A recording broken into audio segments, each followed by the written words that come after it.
இப்போ நம்ம tips number 5 பார்க்கலாம். டிப்ஸ் நம்பர் 5ல என்ன பார்க்க போறோம்னு பார்த்தீங்கன்னா, இந்த டிப்ஸ் நிறைய பேருக்கு தெரிஞ்சிருக்கும். தெரியாதவங்களுக்காக நான் அப்லோட் பண்ணுறேங்க. இந்த மாதிரி நம்ம முட்டை வேக வைக்கும்போது கொஞ்சமாக வந்து கல் உப்பு வந்து சேர்த்துட்டு அதை வேக வச்சோம் அப்படின்னா, முட்டை வேக வைக்கும்போது உடையாமல் இருக்கும். உடஞ்ச முட்டை தண்ணியில் கலக்காமையும் இருக்குங்க. பாருங்க, நான் வந்து கல் உப்பு ஆட் பண்ணி தான் வேக வைக்கிறேன். இதில் ஒரு முட்டை கூட உடையலைங்க. சூப்பராக வந்து வெந்து வந்துருச்சு. அதே மாதிரி உங்களுக்கு தோல் உரிக்கிறதுக்கும் ஈஸியாக இருக்கும். ஸோ சாப்பிடும்போது அந்த உப்பு வந்து லைட்டாக முட்டையில் வந்து உங்களுக்கு ஆட் ஆகிருக்கும். சாப்பிடவும் நல்லா இருக்குங்க.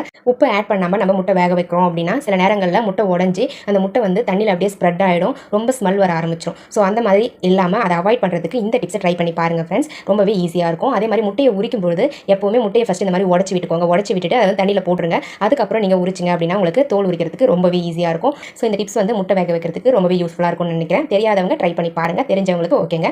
நான் வந்து ஒரு 5 முட்டை போட்டு வேக வச்சிருந்தேன். ஸோ அந்த 5 முட்டையுமே வந்து உடையலைங்க. ரொம்ப சூப்பராக வந்து வெந்து வந்திருக்கு பாருங்கள். அதே மாதிரி தோல் உரிக்கிறதுக்கும் ரொம்ப ஈஸியாக இருக்குது. இந்த முட்டை தோலை நீங்கள் செடிகளுக்கு ஊற்றி யூஸ் பண்ணிக்கோங்க.